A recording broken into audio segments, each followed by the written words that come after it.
ప్రభావములు యుగ యుగములు కలుగునుగాక. కొంచెం బిగ్గరగా చెప్తారా? హల్లెలూయా. ఈ పూట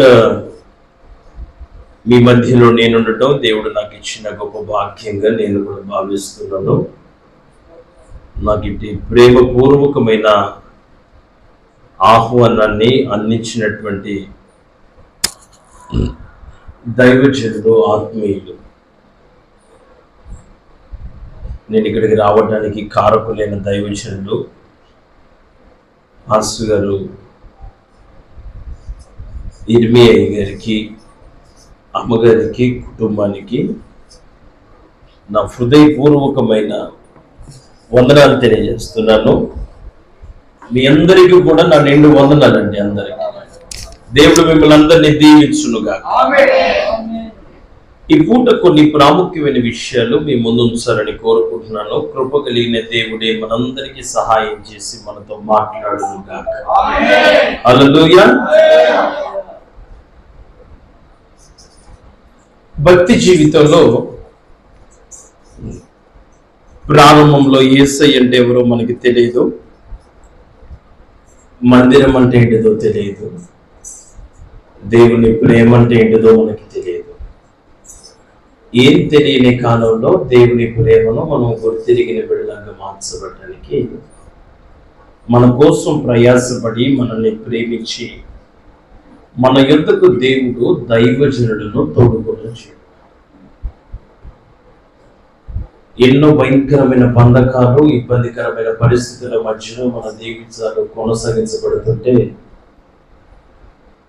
పాపం అనే ఆ కాడి కింద మనం బ్రతకటం ప్రభుకి ఇష్టం లేక ఒక ప్రత్యేకింపబడిన జనాంగంగా మనందరం మార్చబడాలని ప్రభు కోరుకున్నాడు ఆయన నామంలో. సరే, మొత్తం మీద ప్రభుని నమ్ముకున్నాం, ప్రభుని తెలుసుకున్నాం. దేవుని కార్యాలను మన జీవితంలో మనం జరిగించటానికి మనం ఇష్టపడ్డాం.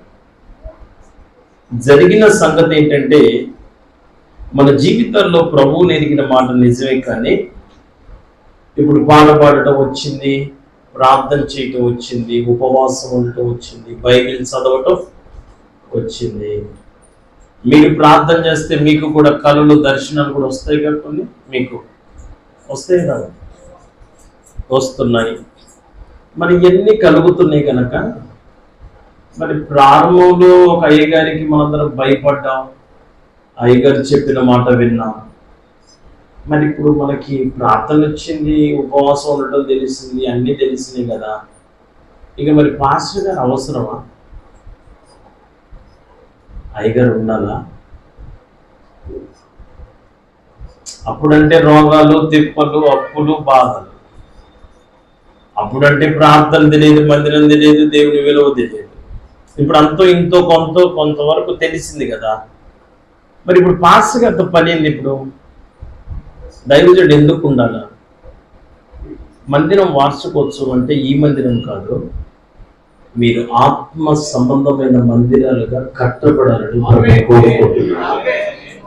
మీరే దేవుని ఆలయం.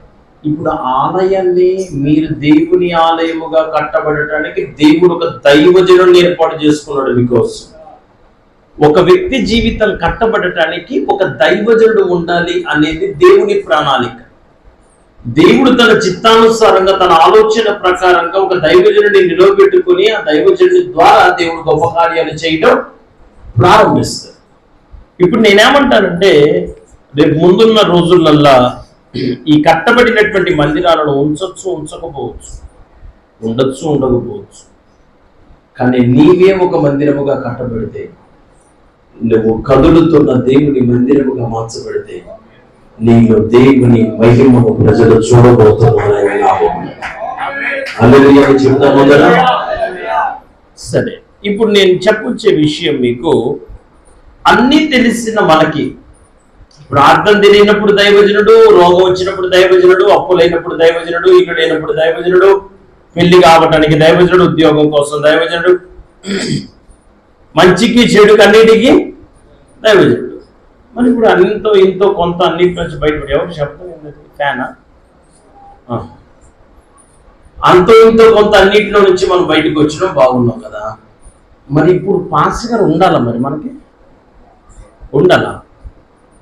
అంటే పాస్టర్ గారు లేకపోతే మీకు ప్రార్థన చేసుకోవటం రాదా? చేసుకుంటారా చేసుకోరా? మరి పాస్టర్ గారు ఎందుకు? ఇంకా దైవజనుడు ఎందుకు ఉండాలి? దేనికోసం దైవజనుడు అవసరం? మీకు కొన్ని విషయాలు చెప్తాను. లూకాసు వార్త 17వ అధ్యాయం 14 వచనం తీసి నాకు చదివి సహాయం చేయండి. 17:14 లూకా. అమ్మా, ఆయన వారిని చూసి మీరు వెళ్ళి మిమ్మును యాజకులకు కనపరుచుకొనుడని వారితో చెప్పెను. వారు వెళ్ళుచుండగా దేవునికి స్తోత్రం చెప్పండి. మీరందరూ చాలా జాగ్రత్తగా వినడానికి దయతో నాకు మీరందరూ ప్రయత్నం చేయాలి. చదవబడిన లేఖన భాగంలో 10 మంది కుష్ఠరోగులు కనిపిస్తున్నారు. కుష్ఠరోగులు అంటే అందరికీ దూరం అయిపోయిన వాళ్ళు, సమాజానికి దూరంగా బతికేవాడు కుష్ఠరోగి. కర్మ కానీ ఒకవేళ భార్యకి ఏమన్నా కుష్ఠరోగం అయితే భర్తని పిల్లల్ని విడిచిపెట్టి వెళ్ళిపోవాలి. దరిద్రానికి ఒకవేళ చిన్న పిల్లలు కన్న పిల్లలకి ఒకవేళ కుష్ఠరోగం వచ్చిందంటే తల్లిదండ్రులు విడిచిపెట్టి వాళ్ళు ఒంటరిగా బతకాలి. ఇంత ఘోరమైన పరిస్థితుల మధ్యలో అందరూ జీవిస్తున్నారు. ఇటువంటి కఠినమైన సందర్భాలలో, కఠినమైన పరిస్థితుల మధ్యలో నేను మీ అందరికీ చెప్పగలిగిన ఒక అత్యద్భుతమైన మాట ఏంటంటే, దేవుని చిత్తానుసారంగా దేవుని చిత్తానికి అప్పగించుకొని దేవుని కొరకు బ్రతుకుతున్నటువంటి దేవుని పిల్లలు కొన్ని జాగ్రత్తతో కూడినటువంటి విషయాలను గమనించాలి. అందరికీ దూరంగా మార్చబడిన వీరి బ్రతుకులలో ఇక వారికి వచ్చిన కుష్ఠరోగాన్ని బట్టి, సమాజంలో వారు మాట్లాడే నానా రకాల మాటలను బట్టి ఇక భర్త దగ్గరికి భార్య వెళ్ళకుండా, భార్య దగ్గరికి భర్త వెళ్ళకుండా, తల్లిదండ్రుల దగ్గరికి పిల్లలు వెళ్ళకుండా, పిల్లల దగ్గరికి తల్లిదండ్రులు వెళ్ళకుండా, ఒకరికొకరు కాకుండా ఎవడు ధరనా వాడు, ఎవడు బతుకు వాడు బతుకుతున్నాడు, ఎవరి జీవితాన్ని వాళ్ళు జీవిస్తున్నారు. అటువంటి తరుణంలో ఆ మార్గం కూడా యేసయ్య వచ్చాడు. యేసయ్య అంటే గొప్ప విషయం కదా. మరి ఇప్పుడు యేసయ్య వచ్చినప్పుడు యేసయ్యతో వీళ్ళు అన్నారు, దేవుడయ్యా యేసయ్య మమ్మల్ని కరుణించయ్యా అని. నీ కరుణ మా మీద ఉంటే, నువ్వు కనుక మమ్మల్ని కరుణిస్తే మా పరిస్థితులన్నీ అద్భుతంగా మార్చబడతాయి నాయన. అందరు దాటిపోయినట్టు నువ్వు దాటిపోవద్దు. ఎవరు రాలేదు మా మార్గం ఉంటా, ఒంటరిలో అయిపోయినాం, దిక్కుమాలలో అయిపోయినాం, అందరం ఉన్న అనాథలం అయిపోయినాం. ఎవరు ఉన్నా ఎవరి ద్వారా ప్రేమింపబడిన వ్యక్తులంగా మా జీవితం పక్కకి త్రోసివేయబడింది. మేమేం చేయాలో కూడా మాకు అర్థం కావట్లేదు. ఏదో అనుకోకుండా నువ్వైతే వచ్చావు, మొత్తం మీద నువ్వు మా దగ్గరికి వచ్చావు కాబట్టి దీన్ని బట్టి మాకు సంతోషం అయ్యా. ఒక చిన్న మాట ప్రభువా, ఇదిగో ఒక్కటే చిన్న మాట, మమ్మల్ని కరుణించయ్యా, మాకు నీ పరిస్థితుల నుండి విడిపించు ప్రభువా, దయించయ్యా, మా జీవితంలో కార్యం జరిగించయ్యా అని చెప్పి వారు ప్రభువుని అడుగుతారు. ప్రభువుని అడిగితే ప్రభు ఏం చేస్తాడు? ఇప్పుడు ఒక దైవజనుడు ప్రార్థన చేస్తే బాగు చేసేది అయ్యగారా దేవుడా? ప్రార్థన చేసేది, కార్యం చేసేది, ప్రార్థన చేసేది దైవజనుడు, కార్యం చేసేది అంతే కదా. మరి ఇప్పుడు వీళ్ళకి కుష్ఠరోగం వచ్చింది. కుష్ఠరోగం నుంచి బయటపడటానికి వీళ్ళు అడిగింది అయ్యగారిని అడిగారు, యేసయ్యని అడిగారా? ఇప్పుడు యేసయ్యని అడిగినప్పుడు యేసయ్య వాళ్ళని బాగు చేసి పంపాలిగా. ఓన్రా ఇంకా మీరు మంచిగా బతకండ్రా, ఎప్పుడు కూడా దేవునికి విరోధమైన కార్యాలు చేయమాకండి, మంచి ప్రవర్తన కలిగి జీవించండి అని చెప్పుకుంటే బాగుండేదేమో కదా. ఈ మాటలన్నీ మాట్లాడకపోగా యేసయ్య ఒక మాట చెప్పాడు, మీరు వెళ్ళి మిమ్మల్ని యాజకులకు కనపరుచుకోండి. ఏంటిదండి ఆ మాట? చెప్పండి మీరు, నాకు ఈ మాట మీరు చెప్పండి. ఇప్పుడు సంపూర్ణంగా ముట్టి స్వస్థపరచగలిగినటువంటి సామర్థ్యం ఎవరి దగ్గర ఉంది? యేసయ్య దగ్గరే ఉన్నప్పుడు యేసయ్య వాళ్ళని బాగు చేసి పంపించచ్చా లేదా? మరి పంపించాల్సింది పోయి వీళ్ళని ఏమంటున్నాడు? మీరు పోయి ఎందుకు? యాజకుడు ఎందుకు మరి మధ్యలో? యేసయ్యే అక్కడ ఉన్నప్పుడు ఇక మళ్ళీ మధ్యలో పాస్టర్ గారు ఏంటంటే, ఈ కాలంలో చాలా మంది ఏం చేస్తున్నారంటే, లోకంలో సామెత ఉంది, గురువు లేని విద్య గుడ్డి విద్య. కానీ ఈ రోజున ప్రారంభంలో దైవజనుడి ప్రేరణతో, దైవజనుడి సహవాసంతో, దైవజనుడి నడిపింపుతో ఒక చిన్న కార్యం జరగాలన్న దైవజనుడి ప్రార్థనతో ముందుకు నడిపించబడిన దేవుని పిల్లలు ఈ రోజున దైవజనుడు ఊసు లేకుండా బతికే వాళ్ళు చాలా మంది అయిపోయారు. దైవజనుడు అంటే ఆలోచన లేదు, దైవజనుడు అంటే భయం లేదు. ఉండే కొద్ది భయం వెరగలిసింది పోయి అసలు భయమే లేకుండా తయారైపోయాను. ఆ పాస్టర్ గారు అంటే ఏందో ఏమోలే కానీలే, మనకి తోచిన పొలమో పొలమో అయితే మన ద్వారా బతికేవాడని మీరు అనుకోండి. నేను ఒక మాట చెప్పినా, నేను ఇంజనీరింగ్ చేసాను, నేను బీటెక్ చేశాను.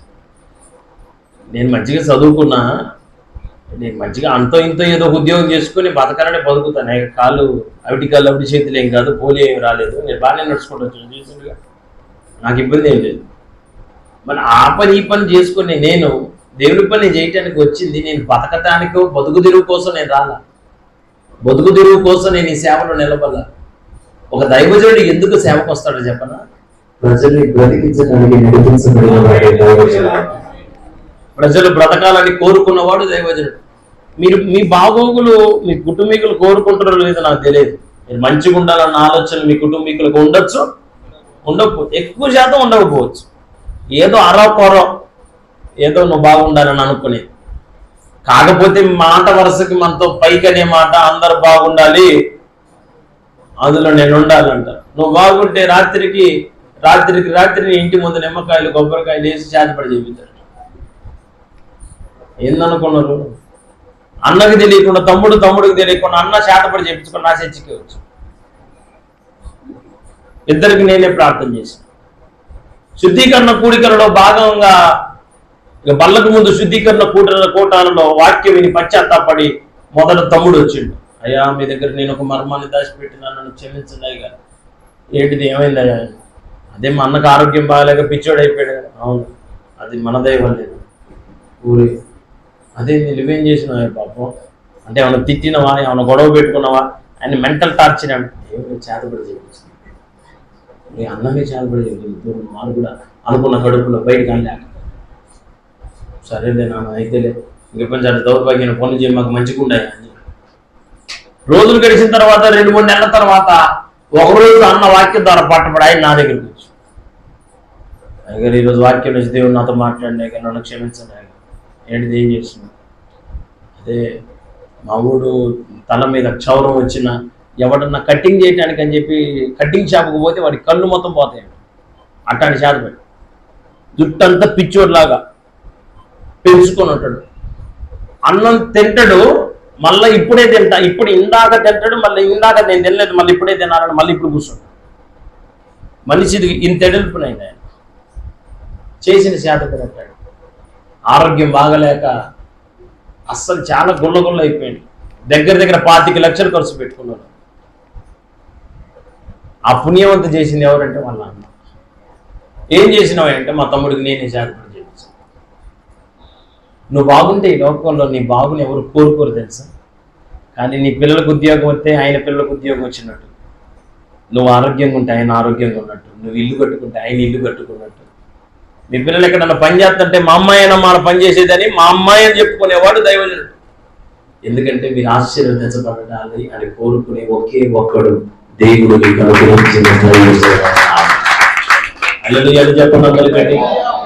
ఇప్పుడు నేనేమంటానంటే, యేసయ్య బాగు చేసి పంపించేదానికి మరి మధ్యలో యాజకులు ఎందుకు నాయన? అసలు పాత్రలు ఎందుకు? ఇంకా మన మధ్యలో బాగు చేసింది ఆయన, స్వస్థపరిచింది ఆయన. మీరు అన్న చౌనయ్య గారు, మీరు ప్రార్థన చేస్తే కార్యం చేసే దేవుడే కదా. మరి దేవుడే కార్యం చేసే దేవుడే కదా. ఇప్పుడు తీసుకొని పోయి వాళ్ళని యాజకులకు కనపరుచుకోండి అని ఎందుకు చెబుతున్నాడు? అంటే దేవుడు స్వస్థపరచబడి బాగుపడి వెలివేయబడిన జీవితం, దూరం అయిపోయిన జీవితం ఇప్పుడు సమీపమైన జీవితంగా మార్చబడిన తర్వాత ఆ వ్యక్తి ఒక దైవజనుడితో నడిపించబడితేనే ఆ వ్యక్తి జీవితం దీవెనకరంగా మార్చబడుతుందని దేవుడు కోరుకున్నాడు.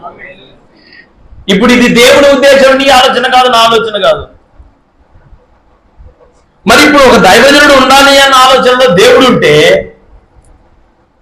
ఈ కాలంలో దేవుని పిల్లలు, ఈ కాలం అని కాదు అనాది కాలం నుంచి కూడా దేవుని ప్రజలైన వారు మన రక్షణకు కారకులైన, మన సంతోషానికి కారకులైన, మన విడుదలకు కారకులైన, ఈ రోజున ఒక పట్టెడు అన్నం తినటానికి కారకులైన, మన కుటుంబంతో సమాధానంగా బతకటానికి కారకులైన మన దైవజనుడు మనం ఎందుకని నిర్లక్ష్యం చేస్తాం? సేవకుని నిర్లక్ష్యం చేయటం ఏంటి? నా నామమున వచ్చిన వాడిని చేర్చుకుంటే నన్ను చేర్చుకున్నట్టే ఆయన అనలేదా బైబిల్లో? మరి ఇది నిజమైనప్పుడు దేవుని పేరిట వచ్చిన వాడిని చేర్చుకుంటే ఆయన్ని చేర్చుకున్నట్టయితే, ఆయన పేరిట వచ్చిన వాడిని నువ్వు అంగీకరించకపోతే నువ్వు దేవుని త్రోసేసినట్టు కదా. దేవుని త్రోసేసిన వాడి జీవితం దీవెనకరంగా ఉంటుందా? ఇశ్రాయేలు ప్రజలు దేవుని ప్రజలు, వినండి, లక్షల మంది ప్రజల్ని దేవుడు చాలా అద్భుతంగా నిర్గమకాండం 3వ అధ్యాయం 7వ వచనం, మీరేం చదవాల్సిన పని లేదు, నేనే చెప్తాను చూడండి.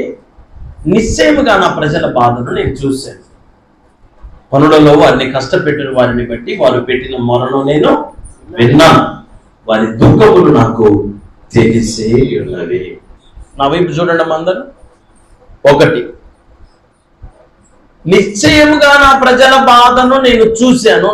చూసింది ఎవరు? ప్రజల బాధను చూసింది ఎవరు? అందరు చెప్పాలా? వారు పెట్టిన మొరను విన్నది ఎవరు? వారి బాధలని తెలుసుకున్నది ఎవరు? మరి విన్నది ఆయనే, చూసింది ఆయనే, తెలుసుకున్నదే మొత్తం ఆయనే అయినప్పుడు ఇక మళ్ళా వాళ్ళని విడిపించడానికి ఆయనే దిగొచ్చి వాళ్ళని నడిపించగా. అవునా కదా? ఏంది అటు చూడలేదు మీరందరూ? నేను అన్నది అర్థం కావట్లేదు. అయిందాక అర్థమవుతుంది? నా మాట అర్థమవుతుందా? కేరళ నుంచి వచ్చేసరికి మాట ఏమన్నా యాసగైందా? ఒక పూటకి మారదుగా. నా కళ్ళు చూడండి, నిద్రలేక అసలు లేదు, నిద్రలేదు. నిన్న నైట్ కాదు, రోజుల సరే ఓకే. నాకు ఇది ఉదయం మీటింగ్ కొంచెం ఎక్స్ట్రా మీటింగ్ అయింది. నేను సాయంత్రానికి అయితే కొంచెం ఉదయం రెస్ట్ తీసుకునేవాడిని. కానీ మీ అయ్యగారు మీ గురించి బతివిలాడి నేను బైబిల్లో యాకోబు కంటే మొగసిరి కలిగిన మీ అయ్యగారిని చూసిన. వచ్చిందా గిడిచిపెట్టలే మీ అయ్యగారు. అస్సలు అప్పుడు బరాయించలేక, నాయన తండ్రికి దండం పెడతానే పోయాడు. ఎంతప్పటికీ ఏదో ఒక రకంగా అవకాశం చూద్దామని చెప్పి చూసిన మా సేవకులకి చెప్పిన, చూడండి అయ్యగారిని ఎట్టో బతికినాడండి అంటే ఆయన వినేటట్లేడు. మా వాడు చెప్పిన మాట ఏంటంటే, వామ్మో బైబిల్లో యాకోబుకు మించినాడు అయ్యగారు అన్నాడు. పేరే ఇర్మియా అని పెట్టుకున్నాడు కానీ అయ్యగారు యాకోబు మించినాడు అని చెప్పి. అయితే పెద్ద కష్టంగా ఉందని అట్లా నేనేమి ఇది కావట్లేదు, కానీ కొంచెం శరీరం బలహీనం కదా ఎప్పటికీ. అయినా పర్వాలేదు, కొన్ని మాటలు మీరు జాగ్రత్తగా. ఇప్పుడు నేనేమంటానంటమ్మా, వాళ్ళందరూ బాధలో ఉన్నప్పుడు వాళ్ళ బాధలను చూసింది ఆయన, విన్నది ఆయన, తెలుసుకున్నది ఆయన అయినప్పుడు వాళ్ళని ఐగుప్తులో నుంచి దేవుడే వాళ్ళని పాలు తేనె దేశంగా పిలువబడుతున్న కానానికి దేవుడి తీసుకొని రావచ్చుగా. మరి ఒక చీమ ఇక్కడ నుంచి ఇక్కడ దాకా నడవాలంటే కొంచెం టైం పట్టిద్దా లేదా? అదే చీమ నేను పట్టుకొని క్యారీ చేసి అదే మోసి ఇక్కడ పెట్టడానికి ఎంత టైం పట్టింది? అంతేనా? అట్లా కళ్ళు రెప్పపాట్లో బ్లింకింగ్ ఆఫ్ ఎన్ ఐ అట్లా అనేసరికి ఆడ ఉంటుంది. ఇప్పుడు యేసయ్య వాళ్ళని కనుక నడిపితే అట్లుంటుందిగా వాళ్ళ ప్రయాణం అంతా. మరి దేవుడు ఎందుకని వాళ్ళ బాధల్ని చూసింది ఆయన, వాళ్ళ బాధల్ని విన్నది ఆయన, వాళ్ళ బాధల్ని తెలుసుకున్నది ఆయన. ఇంత చేసి ఇంత తెలుసుకొని ఇంత వారిని విడిపించడానికి, వారి కట్టు తెప్పటానికి, వారి స్వతంత్రులుగా చేయటానికి దేవుడు వారి విమోచన కొరకు అంతఃపురంలో సుఖంగా, సౌఖ్యంగా, ఆనందంగా, సంతోషంగా, ఏ కొరత లేకుండా గోల్డెన్ స్పూన్ అంటారు చూసారా, దర్జాగా బతికే ఒక బతుకు, ఆ ఉన్నతమైన జీవితాన్ని విడిచిపెట్టి దేవుని పని కొరకు దేవుడే మోషేను ఈ దివ్యమైన పరిచర్యకు ఏర్పాటు చేసుకున్నాడు ఆయన నామమున. ఇప్పుడు నేనేమంటానంటే, ప్రజలు విడిపించబడాలంటే, ప్రజల కట్లు తెప్పబడాలంటే, ప్రజలు స్వతంత్రులుగా మార్చబడాలంటే, ప్రజలు జయోత్సవములతో విజయోత్సవాలు జరుపుకోవాలి అంటే, వారి ఆనందానికి కారకునిగా మోషే అనేవాడు ఉండాలని దేవుడే అనుకున్నాడు. ఇప్పుడు ప్రజలందరూ కలిసి నియమించుకొని ఒక సంస్థ నిలబడితే వచ్చిన పాస్టర్ కాదు, ఒక సంస్థలు పంపించినండి పలానా దగ్గరికి అన్నాడు దైవ, అట్లా ఆ దైవజనుడు కాదు. లేకపోతే ఒక నలుగురందరూ పోగయ్యి, అయ్యగారు మాకు మందిరం ఉంది, మరి మాకేమో సంఘం ఉంది, మరి పాస్టర్ గారు లేడు, మీకు తులో పొలం అంతా మాకు తోచిందో అన్నిందో అంతో ఇంత ఇస్తుంటాం, నీకు అంత ఇంత బియ్యం గియ్యం ఆ బెత్తం ఇస్తాము, బత్తం నువ్వు అమ్మగారు పిల్లలు ఇచ్చిన కొద్దిగా కానుకతో ఎట్లా సర్దుకొని మా మీద దయించి మా మధ్యలో బతకండి, మేము ఎంతో ఇంత జీతం ఇస్తామని మీరు అనుకుంటే పెట్టుకుంటే ఉన్న దైవజనులు కాదు. ఒక దైవజనుడిని దేవుడు తన ప్రజల కోసం ఆయనే ఏర్పాటు చేసుకుంటాడు. మోషే అనుకున్నాడా ఇశ్రాయేలు ప్రజల్ని నడపాలని? ఎక్కడ అయ్యగారు మీ అయ్యగారు ఏ ఊరు? ఈ ఊరా? పాలవంచ దగ్గర ఉన్న మనిషి, తెలంగాణ వాడు, ఇక్కడికి వచ్చి ముక్కు మొహం తెలియని ప్రజల మధ్యలో ఇక్కడికి వచ్చిన తర్వాత అంతఃపురంలో బతుకుతా ఆనందకరమైన జీవితాన్ని జీవిస్తా ఏ లోటు లేని జీవితాన్ని అనుభవిస్తున్నటువంటి మోషే ఒక మాట చెప్పండి, అన్నిటిని విడిచిపెట్టి నాతో ఇప్పుడు ఈ ప్రజలందరినీ నడిపించన్నప్పుడు వాటన్నిటిని విడిచిపెట్టి వచ్చినందుకు, పట్టు పరుపులు పట్టు పాన్పులు విడిచిపెట్టి వచ్చినందుకు ఇంకా దేవుడు మెత్తడి పరుపులు ఇచ్చిండ మోషే? ఈ నడుచుతున్నక మెత్తడి పరుపులు ఇచ్చిండ. నేను బహ్రెయిన్ దేశం పోయినా, వినండి, గల్ఫ్ దేశాలలో మన దుబాయ్, కువైట్, ఖత్తర్ ఇట్లా అంటారు కదా, వాటన్నిటికీ పెద్ద దేశాలు. బెహ్రెన్ దేశం. ఒక డేనార్ వచ్చి 220 230 వాళ్ళ ₹1 వాళ్ళు ₹1 220 230 రూపాయలతో సమానం. అయితే ఆ దేశం వెళ్ళాను వాక్యం చెప్పడానికి. ఒక దగ్గర కారు ఆపి ఒక దగ్గరికి వెళ్ళాల. ఇక్కడ రోడ్డు వెంబడి కారు ఆపాము, అక్కడున్న స్థలానికి వెళ్ళాలైతే ఇదంతా ఇసుకే, మొత్తం ఇసుక, ఎడారి. ఆ ఇసుకలో 4 అడుగులు 10:30 అయింది ఉదయం. అక్కడ టైము 10:30 టైంలో 4 అడుగులు వేయటానికి చెప్పుల్లోకి ఇసుక వచ్చి కాలు బొబ్బలు కట్టినాను. 4 అడుగులకి అరణ్యంలో 40 సంవత్సరాలు నడిచాడు మోషే. ఎండ అంటే ఏంటిదో తెలియదు, కరువు అంటే ఏంటిదో తెలియదు. అట చిటికేస్తే 100 మంది వస్తారు మోషే. అంతఃపురంలో బతికాడు, రాజవస్త్రాలు వేసుకున్నాడు, రాజభోగం అనుభవించాడు, రాజభోజనం తిన్నాడు. ఇప్పుడు దేనికి కొరగని వ్యక్తిగా మార్చబడ్డాడు. కారణం ప్రజల కట్లు తెంపబడాలి, ప్రజలు స్వతంత్రులుగా మార్చబడాలి, ప్రజలకి విడుదల కలగాలని. ఇంత త్యాగం చేసి ఒక మోషే అనే దైవజనుడు వారి విడుదల కోసం ఇంత కష్టపడి సుఖభోగాలన్నింటినీ విడిచిపెట్టి మోషే పెద్దవాడైనప్పుడు ఐగుప్తు ధనము కంటే క్రీస్తు విషయమైన నింద గొప్ప భాగ్యం అని అనుకొని ఎంచుకొని అల్పకాల పాప భోగం అనుభవించడం కంటే దేవుడి ప్రజలతో శ్రమలు అనుభవించడమే మేలని యోచించి తన జీవితంలో ఫరో యొక్క కుమారుని అనిపించుకోవడానికి కూడా ఇష్టపడలేదంట. ఒక ఉద్యోగస్తుని అని అనిపించుకోవడానికి ఇష్టపడక నెల జీతం మంచిగా అకౌంట్లో పడుతుంటే శుభ్రంగా సంతోషంగా మీరెట్లయితే మీ భార్య పిల్లలతో సంతోషంగా బతుకుతున్న అటువంటి ఉన్నతమైన జీవితాలను దేవుడు మాకు ఇచ్చిన ఆ జీవితాలు మాకు అవసరం లేదని, ఆ బ్రతుకులో సంతోషం లేదని, ఆ బ్రతుకు కోసం దేవుడు మాకు ఈ జీవితాన్ని ఇవ్వలేదని, మా జీవితాలను మా కుటుంబానికి కాక ఇంతమంది కుటుంబాలకు ఇర్మియా అనే మీ పాస్టర్ గారి జీవితాన్ని ఇన్ని కుటుంబాలకు ఆశీర్వాదకరంగా మార్చబడే కొరకు దేవుడు మీ నామమును ఏర్పాటు చేసుకున్నాడు. ఇప్పుడు నేను ఒక మాట చెప్తాను, మీరు చూడండి. ఐగుప్తు అంటే లోకం, ఫరో అంటే సాతాను గారి చేతి కింద నీ కుటుంబం, నీ భార్య, నీ భర్త, నీ పిల్లలు నలిగిపోతా ఉంటే ఒకళ్ళకొకళ్ళు కాకుండా ఏం చేయాలి అర్థం కాక, వండుకున్నది తినలేక, భూమి మీద ఉండలేక, అటు సావలేక ఇటు బతకలేక, ఉన్న అనారోగ్యాలు, ఇంట్లో ఉన్న ఆర్థిక పరిస్థితులు, ఎన్నో కఠినమైన బాధల మధ్యలో ఈ జీవితాన్ని జీవించడం నా వల్ల కాదని చెప్పి మొండికి పడి ఫరో దగ్గర ఇశ్రాయేలు ప్రజలు బతికినట్టు మొండికి పడి బతకాలి. కాబట్టి ఈ లోకంలో బతుకుతున్న నీ జీవితంలో ఆనందాన్ని నింపడానికి రాజకీయ నాయకులు వచ్చారు, మహాత్మా గాంధీ లాంటి మహాత్ములు వచ్చారు, ఎవరెవరో సంఘ సంస్కర్తలు ఎంతమంది వచ్చారు. ఎవరి ద్వారా నీ జీవితంలో ఆ విడుదలను, ఆ స్వాతంత్రాన్ని అనుభవించలేదు. ఏదో భారతదేశానికి స్వాతంత్రం వచ్చిందని ఆగస్టు 15న, ఆగస్టు 15వ తారీఖు నాడు అందరూ ఏదో జెండా ఎగరేస్తుంటారు, కానీ స్వాతంత్రం ఇంకా మనిషి జీవితంలో రాలేదు. ఇంకా రకరకాల కట్లతో మనిషి జీవితం కట్టబడి ఉంటే ఆ కట్టబడినటువంటి కట్లను విప్పుట కొరకు దేవుడే నిర్ణయించి నడిపించబడిన వాడే దైవజనుడు. హల్లెలూయా చెప్పండి అందరూ.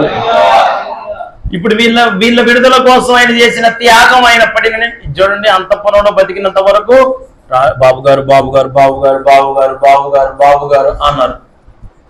సేవకు వచ్చిన తర్వాత మోషే అన్నవాడు ఏమాయను, వాడు వీడు అని మాట్లాడుతున్నారు.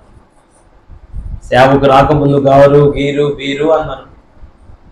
సేవకు వచ్చిన తర్వాత లెక్కలేంతనంగా మాట్లాడుతున్నాడు, హేళనగా మాట్లాడుతున్నారు, ఎగతాళిగా మాట్లాడుతున్నారు, విచ్చలవిడిగా మాట్లాడుతున్నారు, నోటికి పట్టిన మాటలు మాట్లాడుతున్నారు. ఇన్ని మాటలు మాట్లాడినా మోషే దేవుడు పిలిచిన పిలుపును హృదయంలో పెట్టుకొని వారి మాటలను పట్టించుకోకుండా ఓర్చుకొని దేవుని కొరకు నిలవబడి పని చేయటాన్ని బట్టి అక్కడ అనేకుల కట్లు తెంపబడి వారు స్వతంత్రులుగా మార్చబడటానికి ప్రభు కార్యం జరిగించాడు.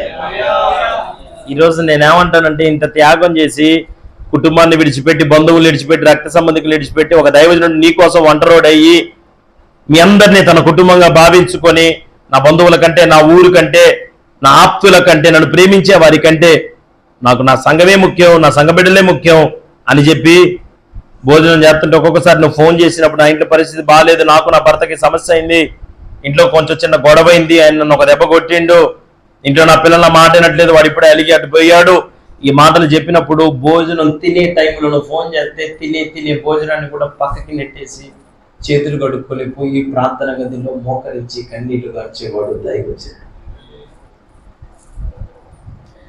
ఈ రోజున మీ పిల్లలకి మీరు చెబుతారే నీకోసం ఎంత కష్టపడ్డా, ఎంత ప్రయాసపడ్డా అన్నానంటే నీ కష్టం నీ పిల్లలకి అర్థం కానట్టు ఆత్మీయంగా మీరు ఈ స్థాయిలోకి మిమ్మల్ని తీసుకొని రావడానికి.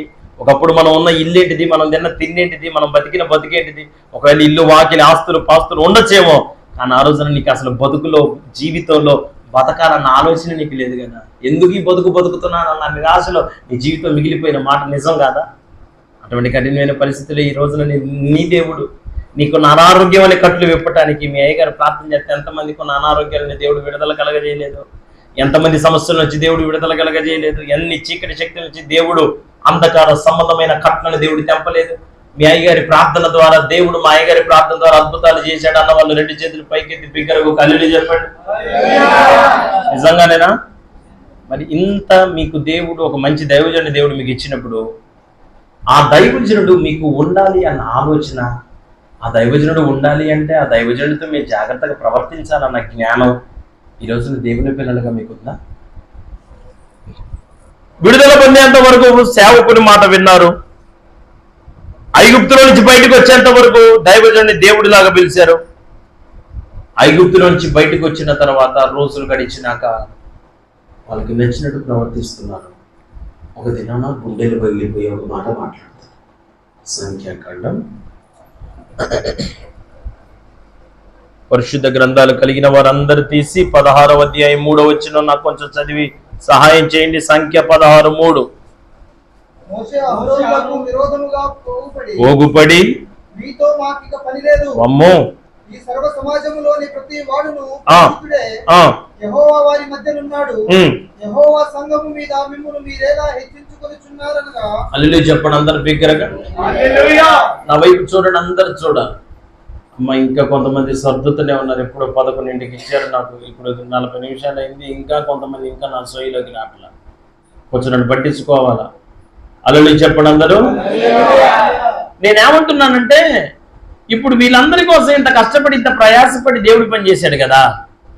ఒక రోజున వీళ్ళందరంట మోషే అహరోనులకు విరోధంగా పోగయ్యి ఏమంటున్నారంట, వాళ్ళు మీతో మాకిక.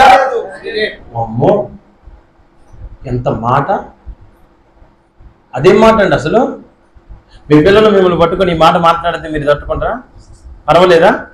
ఏం పర్లేదు దగ్గర, మా అబ్బాయి నన్ను ఇట్లా అన్నాడు, మా బాబు పిల్ల అన్నారు, మా పాప పిల్ల అన్నది, నీతో నాకు పర్లేదమ్మా అన్నారు, మా బాబు చాలా మంచివాడు అని మీరు అంటారు ఏమన్నా? గుండెలు పగిలిపోయేటట్టు అడవులు.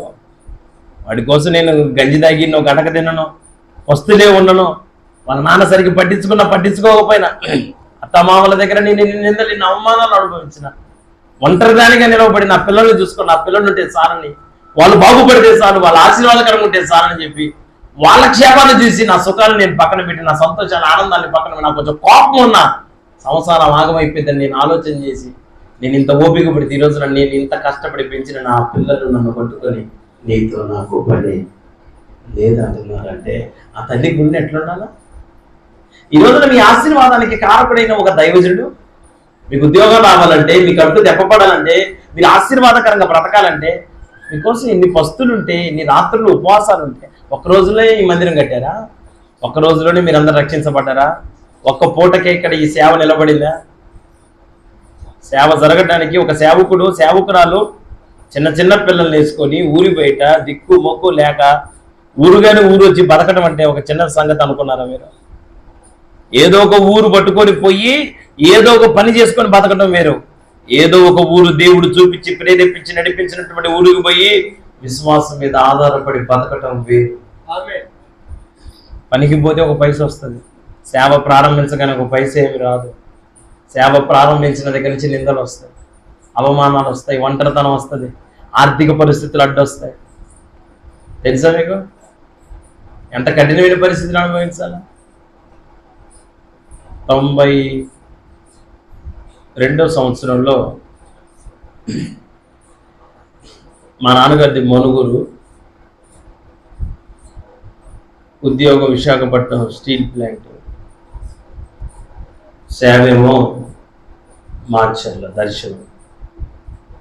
ఉద్యోగం చేయనీయకుండా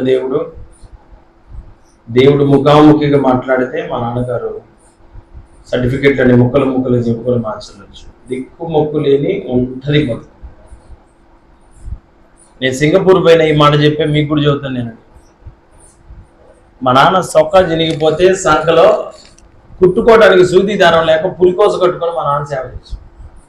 పులికోస అంటే తెలుసా మీకు? నేను ఇవన్నీ చూసి నాకు సేవ మీద విరక్తి పుట్టింది. వామ్మో, సేవ అంటే ఇదే, ఇన్ని కష్టాలా, ఇంత బాధ, ఇంత ఇబ్బంది, ఇంత కఠినమైన పరిస్థితులు ఎవడు అనిపిస్తాడు నాయన, నాకెందుకు వచ్చిందిరా బాబు ఈ తిప్పల్లో. వామ్మో, ఏ పనైనా చేయొచ్చు కానీ సేవ చేయలేరు తండ్రు అని చెప్పి సేవకుని కుటుంబంలో పుట్టి సేవకుని కొడుకునై ఉండి తెలియని ఒక వ్యతిరేకమైన ధోరణిలో నేను ప్రవర్తించాను. అసలు నా మనసులోనే చాలా విరోధ భావంతో ఉండేవాడిని. అమ్మ ఇదేంటి సేవ అంటే ఇన్ని ఆయన కోసమే బతుకుతున్నాడుగా, ఊరుగా ఊరు వచ్చిండగా, దేవుడు కనికరించాలగా. దేవుని కనికరం లేదు, దేవుని ప్రోత్సాహం లేదు. సరే, ఆనార్కే మూర్తి గారని మీ అందరూ వినే ఉంటారు. ఆ పాస్టర్ గారు అంశుమతి మేరక్కని కావలిలో ఉంటారు, ఇప్పటికీ ఉన్నారు. ఆమె సమర్పించుకొని సేవ చేస్తున్న దేవుడు సేవకురాల్ని ఇంకా క్షేమంగా కాపాడును గాక. వాళ్ళిద్దరిని పిలిచి మా నాన్న మీటింగ్ పెట్టాడు. మా దగ్గర డబ్బు ఉండేది కాదు కానీ సేవ జరగాలన్న గొప్ప దర్శనం. మా నాన్నగారి సేవలో మేము బాగా గమనించిన విషయం ఏంటంటే, నేను ముఖ్యంగా చిల్లర డబ్బులన్నీ మాకు, నోట్లన్నీ దేవుడికి, నూకలన్న మాకు, మంచి బియ్యం దేవుడి సేవ. మాకు ఇంట్లో అన్ని ఖర్చులు పెట్టుకొని వచ్చిన డబ్బులన్నిటినీ రబ్బర్ బ్యాండ్ వేసి సేవకులకు ఎంతమందికి ఎత్తుంటే నేను చూసాను, ఎంతమందికి ఎత్తుంటే చూసాను. నేను అనుకునేవాడిని ఎప్పటికైనా మా బతుకు బస్ స్టాండ్ అయినట్టుంది, ఉన్నదంతా ఊడిసి పెడుతుండే, ఒక్క రూపాయి కూడా వచ్చట్లేదు మాకు, మా బతుకు లాగమే, మా బతుకు కష్టమే.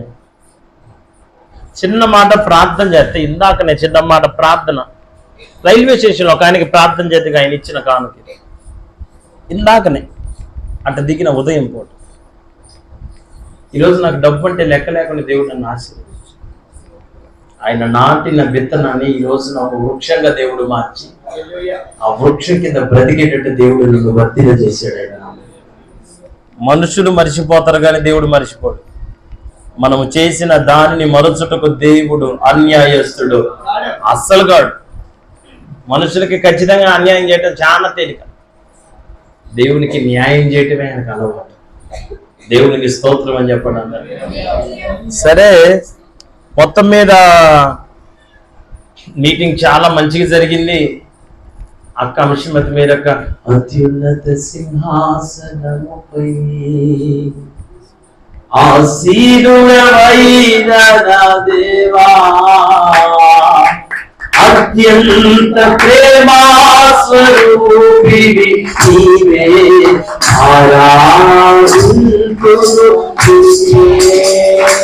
అని ఆమె పాడుతుంటే వామ్మో, దోతల్ని మొత్తం పరలోకం విడిచిపెట్టి ఈడే ఉరుకుతున్నాయేమో అనిపించింది ఆ కాలానికి. వామ్మో, దోతలన్నీ ఈడే ఉన్నాయా ఏందన్నాడు, అంత ఆరాధన ఆ కాలానికి. ఆర్ఆర్కే మూర్తి అయ్య గారికి ఆయన పాదరసంలాగా కమ్మగా జున్ను మొక్కల్లాగానే కోసి మాట్లాడేవాడు ఆయన.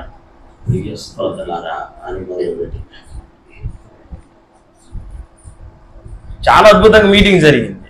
మా నాన్న మీటింగ్ జరిగితే మధ్యలో కానుకలు పట్టడం ఎందుకు మొదటి నుంచి ఆయన అలవాటు. మేము కూడా ఇప్పటికీ అంతే కొనసాగు.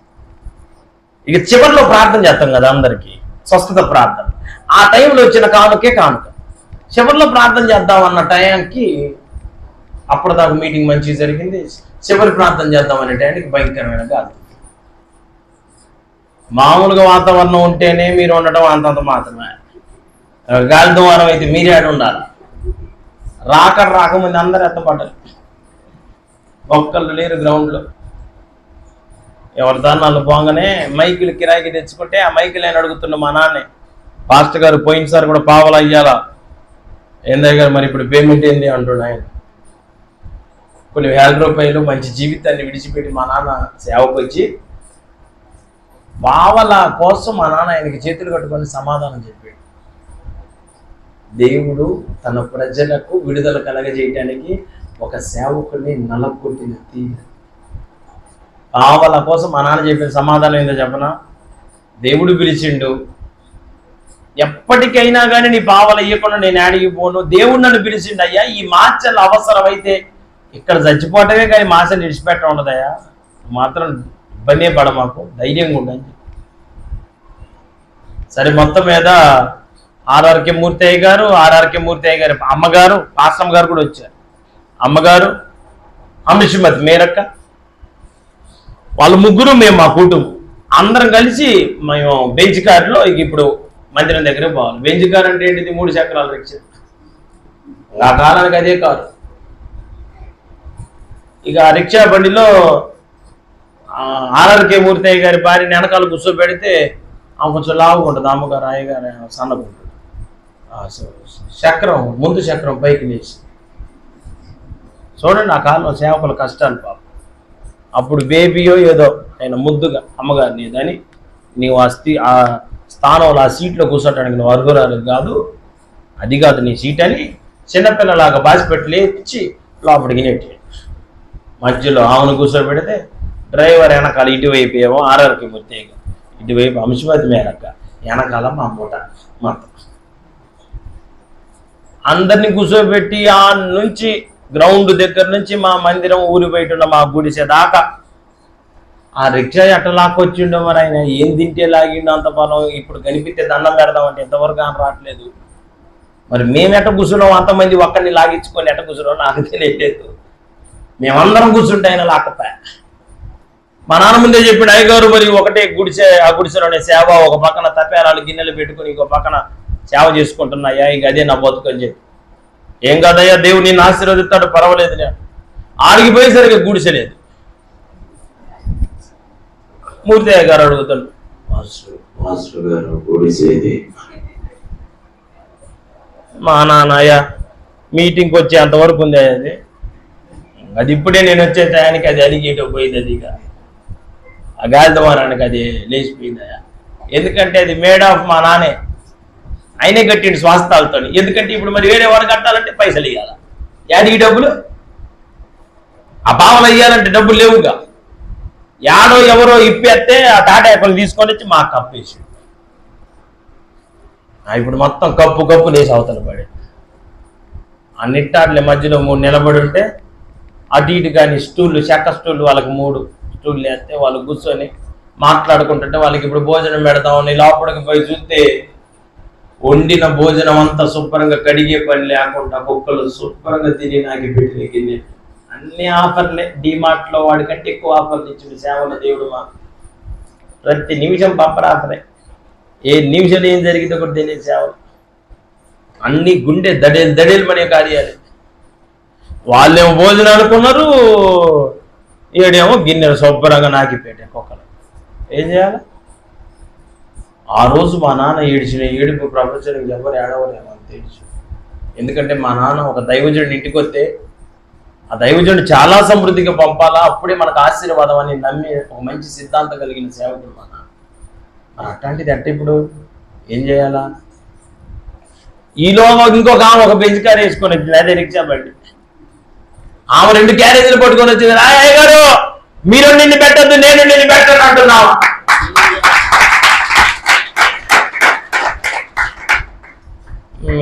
మేము వండింది ఆడిందో తెలియ శుభ్రంగా కుక్కలు తిన్నాగి పెట్టి నీకు దండం పెడతాం రామ్మ, దేవుడు ఎట్లా కాటిలాగా పంపించాడు రా తల్లి అని ఆ పూటకి తీసుకొని వస్తే ఆ కాలంలో 91, 92 సంవత్సరాల్లో ఆ కాలంలో 2-3 రకాల కూరలతో నా భోజనం తీసుకొని వస్తే ఎంత కమ్మగా తిన్నారు రాయగారు.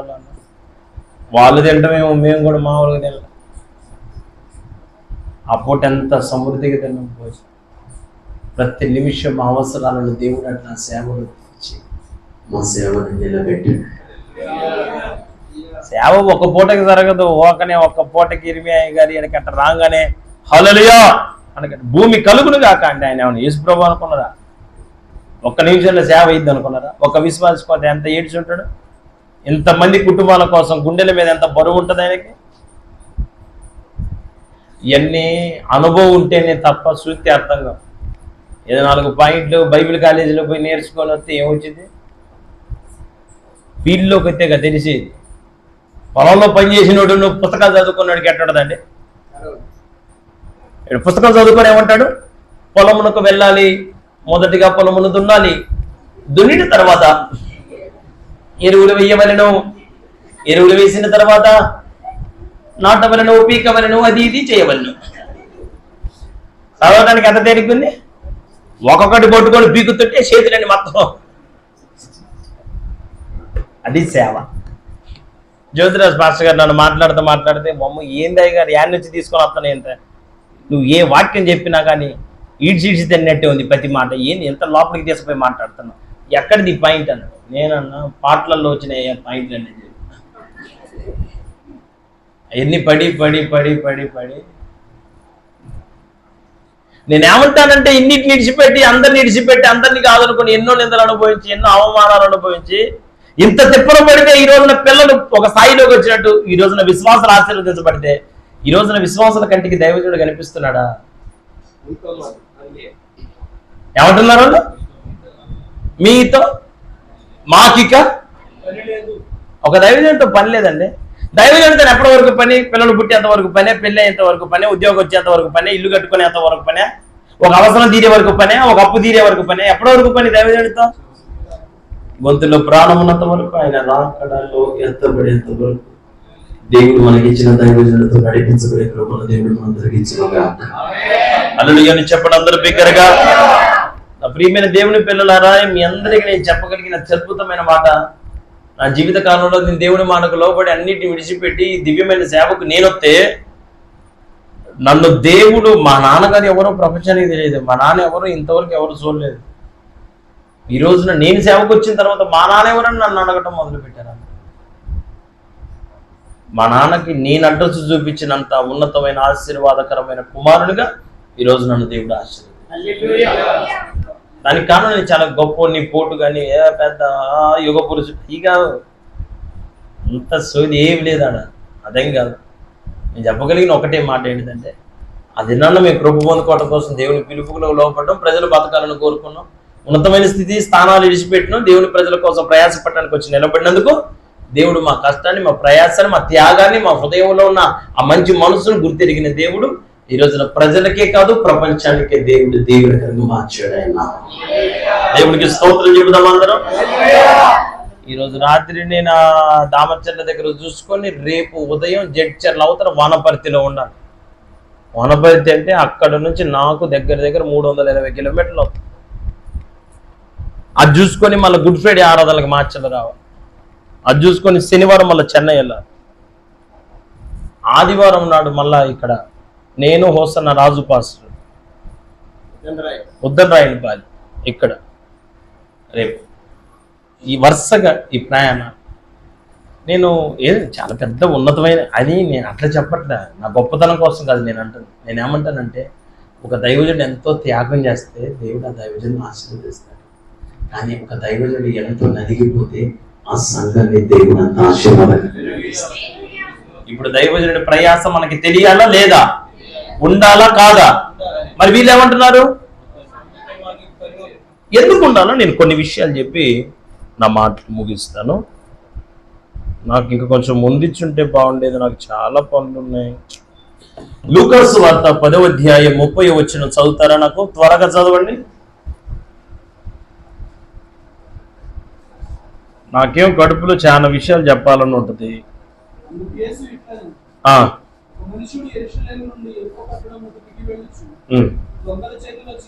ఓకే,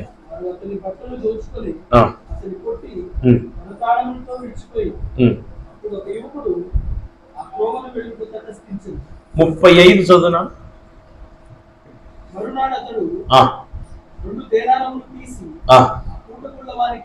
ఓకే,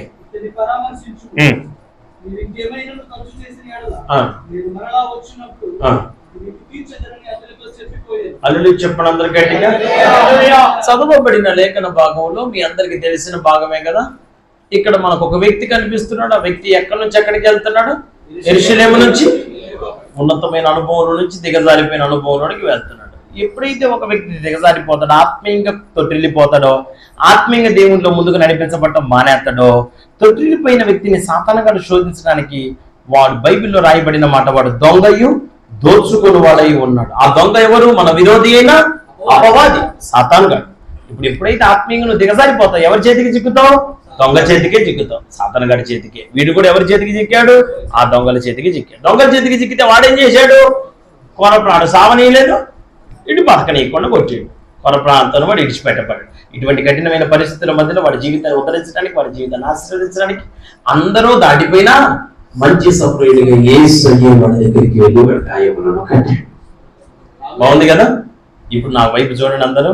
ఇప్పుడు వాడి గాయములు వాడిని పరామర్శించిన తర్వాత, వాడి గాయములన్నిటి, వాడి పుండ్లన్నిటి కడిగిన తర్వాత వాడిని తీసుకొని పోయి ఎవరి చేతికి అప్పగించాడు అనండి. నేనంటాను, ఆయనే వచ్చి గాయాలు కడిగినప్పుడు అసలు గాయమే లేకుండా కడగచ్చుగా, పూర్తిగా మానిపోయేటట్టు. సరే, వెంటనే పుండు మానదే అనుకో, ఆయనతో పాటు తీసుకొని పోవచ్చుగా. మధ్యలో ఈడెవరు? పూటకొల్లోడేందండి మళ్ళా? ఆయన చేయొచ్చుగా ఏదో కార్యాలన్నీ, సమరేడే చేయొచ్చు కదా.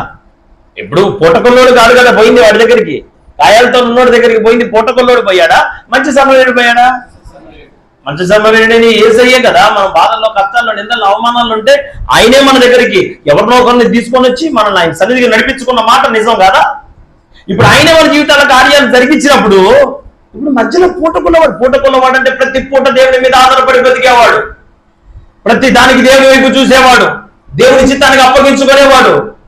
ఇప్పుడు ఆ పూటకున్నవాడి దగ్గరికి దేవుడు వాడిని అప్పగిస్తే, పూటకున్నవాడి చేతిలో దేవుడు పెడితే, ఇప్పుడు వాడిని దేవుడు ఒక మాట చెప్పాడు, బాబు వీడిని పరామర్శించు అని 2 దేనారాలు ఇచ్చాడు. చెప్పండి ఎన్ని? ఆ 2 దేనారాలు ఏంటిదంటే, ఒకటి పాత నిబంధన, ఇంకొకటి క్రొత్త నిబంధన. అదే దేవుడి వాక్యం.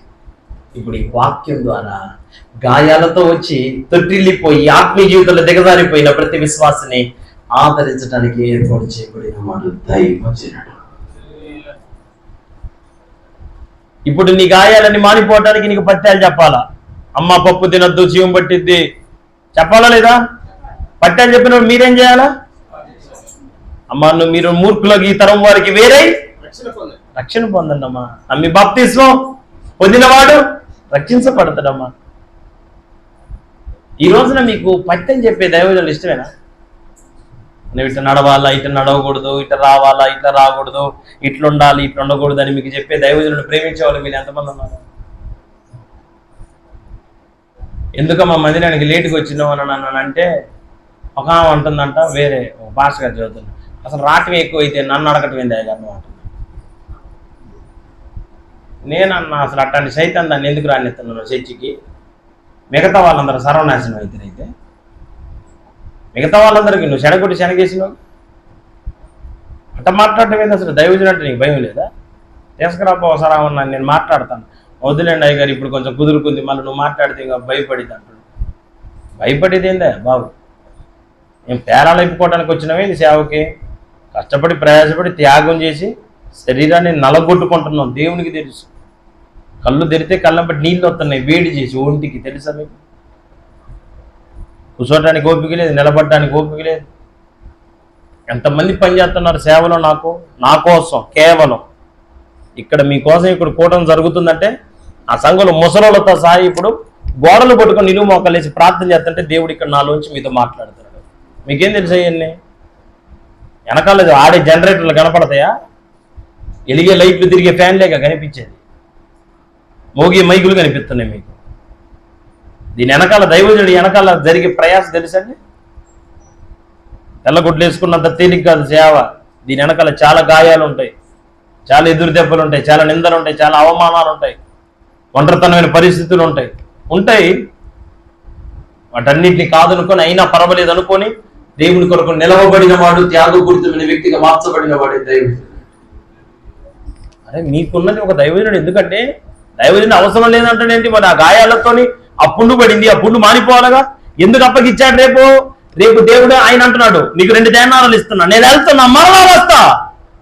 నేను మరలా వచ్చినప్పుడు నువ్వు వానికి ఏమేమి ఖర్చు పెట్టావో వాటన్నిటి మరలా నేను నీకు తిరిగిస్తాను. ఇప్పుడు నిరీక్షణ ఏందో చెప్పనా, విషయం ఏందో చెప్పనా? మిమ్మల్ని అందరినీ ఒక పూటకుల్లవాని చేతికి అప్పగించింది ఎవరు? మనిషా దేవుడా? ఒక విశ్వాసం ఆయనో ఎల్లయ్యో పుల్లయ్యో మల్లమ్మో నేను తీసుకొని రావచ్చు చర్చికి, కానీ వాళ్ళు కాదు నేను ఇక్కడికి నడిపించింది. వాళ్ళను వాడుకొని దేవుడు నేను ఇక్కడికి తోడుకొని వచ్చాడు. ఆయన నామములో ఇక్కడికి నిన్ను నడిపించుకున్న తర్వాత నిన్ను ఒక దైవజనుడి చేతిని ఎందుకు పెట్టాడు అనుకుంటున్నావు? నీలో గాయాలున్నాయి, నీలో పుండు పడి ఉంది. అవిధేయతని పుండు మానిపోవాలి, అవిధేయత కనపడకూడదు. రేపు యేసయ్యకి నిన్ను చూపించినప్పుడు పుండు కాదు కదా, మచ్చ కూడా కనపడకూడదు నీలో. నీకు అట్ట తయారు చేయాలి నేను ఇప్పుడు. దానికోసం నేను కష్టపడాలా. అవసరమైతే ఒక్కొక్కసారి ఆ పుండును వస్తాను, దాంట్లో ఉన్న చీమంతటిని బయటికి తీసేయాలా. నీకు నొప్పిగా అనిపించింది, బాధ అనిపించింది, కొన్నిసార్లు నీకు మాత్ర ఇస్తా, టాబ్లెట్ ఇస్తా, మింగితే తేలిక ఉంటుంది. కొన్నిసార్లు ఇంజక్షన్ చేయాలి, కొన్నిసార్లు గడ్డలు అవుతాయి, ఆపరేషన్లు చేయాలి. ఏంది మొదటిసారి మాకు టానిక్ ఇచ్చినావు, తాగటానికి తీయంగా ఉంది, ఇప్పుడేమో షేదు మాత్రం ఇస్తున్నావు. అయ్యగారు మొదట్లో అయ్యగారు ఎంత ప్రేమ కొన్నాడు, ఇప్పుడు చూడు సూదులు పెట్టి పొడుతుండు వాక్యాల్లోంచి. మొదట ఎంత ప్రేమ, అయ్యగారు పలకరించినప్పుడు గదిలోకి దేశపై మాట్లాడిండు. ఇప్పుడు చర్చిలో కూడా మొహంకి వెళ్ళి కూడా చూడట్లేదు. ఈ మధ్య అయ్యగారికి అన్నం దొరికేసరికి మేము గాని రావట్లేదు. ఎన్ని పెంట మాట్లాడుతుంటారు నన్ను పట్టుకుని చాలా మంది. నేననే మాట ఏంటిదంటే, నీ పరిస్థితికి తగ్గట్టుగా నేను నీతో ఎట్లా ప్రవర్తించాలో. నేను దేవుని మనిషిని, మీ మనిషిని కాదు. మీరు తెచ్చిన కానుకలే నేను తీసుకున్నా, మీరు పెట్టిన భోజనమే నేను తిన్నా, నేను మీ పక్షాన పని చేయకూడదు, నేను దేవుని పక్షాన పని చేయాలి. అప్పుడు మీరు ఆశీర్వదింపబడిన బిడ్డలుగా మార్చబడతారు. గాయాలు కడగబడాలా, మీ పుండ్లు మానిపోవాలా, దానికోసం మీరు పత్యం చెయ్యాలా. మీకు పత్యం నేను చెప్పాలా, ఇట్టుండు, ఇటు ఉండకూడదు, ఇటు రాకూడదు, ఇటు ప్రవర్తించకూడదు. నీకు బుద్ధికి చెప్పేవాడు దైవజనుడు కాదా? ఏం చెప్పాడు? లైట్ పని ఎలగటం, గాలి ఫ్యాన్ పని గాలిని ఇవ్వటం, దైవజనుడి పని గద్దించుము, ఖండించుము, బుద్ధి చెప్పు. ఎదిరించిన కానుకలు తిని కూర్చొని ముద్దురుసుకోవడానికి కొన్నాం అనుకుంటారా ఏంది? నాకు ఒక 10 లక్షలు కానుక ఇచ్చింది నా విశ్వాసే. శుక్రవారం రాత్రి ఇచ్చింది, ఆదివారం మందిరానికి లేటుగా వచ్చింది. నేను మందిరానికి లేటుగా వస్తే గేట్లు వేస్తా. చాలా పిచ్చోని నేను, దేవుని కోసం చాలా ఇదిగా ఉంటాను. నాకు దేవుడు చాలా ముఖ్యం అందరికంటే కూడా. నాకు దేవుడి తర్వాతనే ఏదైనా. నన్ను పట్టుకొని ఈరోజు అందరూ రాయగారు నీకు అసలు పెళ్ళి అయింది అంటారు నన్ను. నాకు 2 కొడుకులు, వాడు పెద్దోడు 6వ తరగతి చదువుతుండే, చిన్నోడు 5th చదువుతుంది, 5వ తరగతి చదువుతుంది. నాకు భార్య ఉన్నా లేనట్టే, పిల్లలు ఉన్నా లేనట్టే. మొత్తం ఆదివారం సాయంత్రం బయలుదేరితే మళ్ళీ ఆదివారం తెల్లవారుజామున ఇంటికి పోతాం. ఇది నా ప్రయాణం. సేవ కోసం ఏమింత త్యాగం చేసింది. ఏదో నువ్వు ఎప్పుడు వచ్చినా పర్వాలేదు, ఎట్టున్నా పర్వాలేదు అనుకోవటానికి అనుకున్నారా? రేపు మిమ్మల్ని క్రమపరచకపోతే మా మీదకి ఒకరితో వచ్చింది, మీకు తెలియదు. అది బుద్ధి నేను కాకపోతే ఎవరు చెప్పాలి నీకు? నేను కాకపోతే నిన్నెవరు సరి చేయాలా? నీ మేలు కోరినా కాబట్టి నిన్ను గద్దెత్తున్నా, నువ్వు బాగుండాలని కోరుకున్నా కాబట్టి నిన్ను సరి చేస్తున్నా. నువ్వెవరో నేనెవరో అనుకుంటే అసలు నీతో మాట్లాడేంత అవసరం నాకేం వచ్చింది? వచ్చినావు ఎన్నో, నీకు తోచినంత కానుక ఇచ్చినా, కానుక పెడితే దాంట్లో అటు పడేసినావు, అయిపోయా పాయను కాయ క్లోజ్. ఏముంది ఇంకాడ? అట్ట కాదు కదా ఇది సంబంధం. ఇది ఒక కుటుంబం. ఈ కుటుంబంలో ఒక నాయకుడిగా, ఒక తండ్రిగా దేవుడు దైవజనుడిని నియమించుకున్నాడు ఆయన నామంలో. అల్లుడు చెప్పండి అందరూ బిగ్గరగా, కొంచెం బిగ్గరగా చెబుతాం అందరం. వీళ్ళేమో దైవజనుడితో పని లేదంటారు, ఈయనేమో మంచి సమరేడిని ఏసయ్యేమో గాయాలతో తీసుకొని పోయి చేతిగా అప్పచెప్తాను. ఇప్పుడు నేను ఒక మాట అంట, నేను వెళ్తున్నాను మరలా తిరిగి వస్తాను అన్నాడు. తిరిగి ఎక్కడికి వస్తాడు ఏసయ్య? ఏ పుట్టకొల్ల వాని చేతికి అప్పగించాడో ఆ పుట్టకొల్ల వాని దగ్గరికే కదా ఏసై వచ్చేది, అవునా కాదా? మరి ఏసై వచ్చేంత వరకు దేవుడు నిన్ను అప్పగించిన సంఘంలో నమ్మకం బతకాలా లేదా? సంఘం మారచ్చుగా మరి. ఏదైనా ఇష్టపడితేగా. ఎవరైనా మగ మనిషేనా? ఎవరైనా ఆడ మనిషేనా? ఆడ మనుషుల్లో తల్లి ఉంది, భార్య ఉంది, చెల్లి ఉంది, ఉన్నాయా? ఏదైనా మందిరమేనా?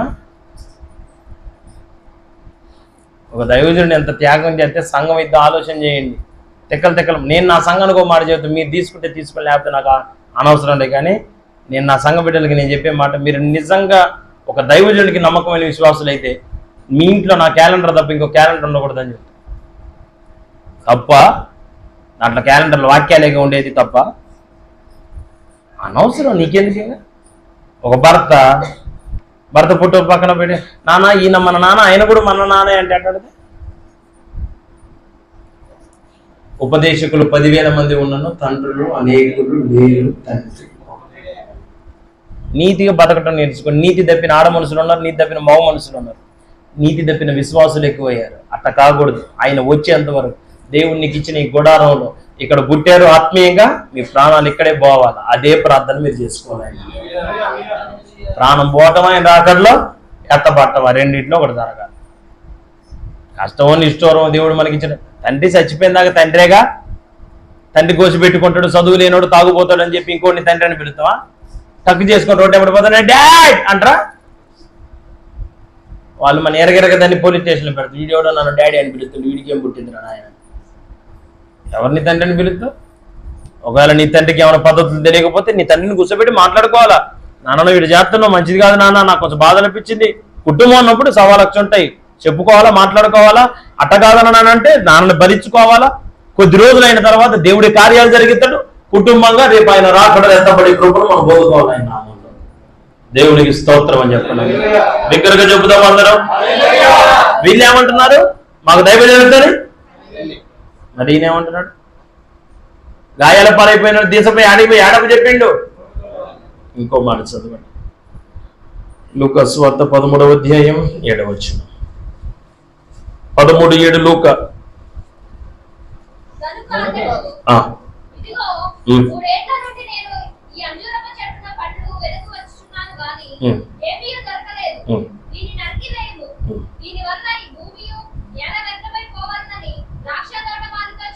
సరేమ్మా. మత్తయి సువార్త 21వ అధ్యాయం 19వ వచనం కూడా చూడండి.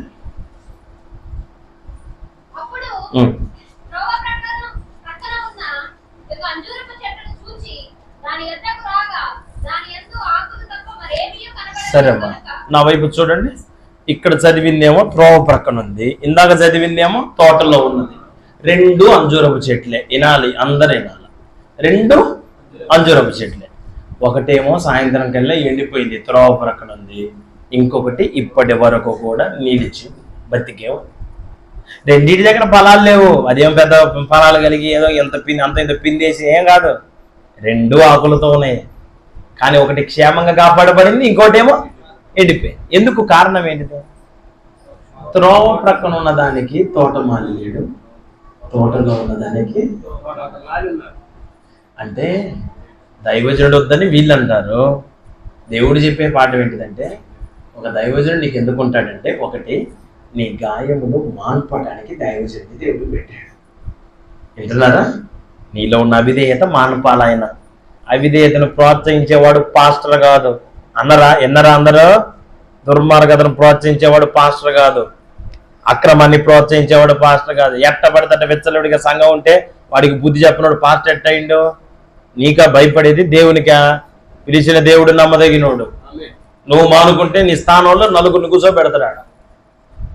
మీరందరూ ఎవ్వరు కూడా దేవుని ప్రేమించకపోతే అవసరమైతే బండలు కూడా స్తుతించేటట్టు చేస్తున్నారు. ఏందనుకున్నారు? నేను ఆగిపోవచ్చేవు, నీవు ఆగిపోవచ్చేవు, నీ ఇంట్లో పని ఆగొచ్చు, నా ఇంట్లో పని ఆగొచ్చు, దేవుని పని ఆగిద్దా? అది ఎట్ట అనుకున్నారు మరి? అజ్ఞానం కాకపోతే.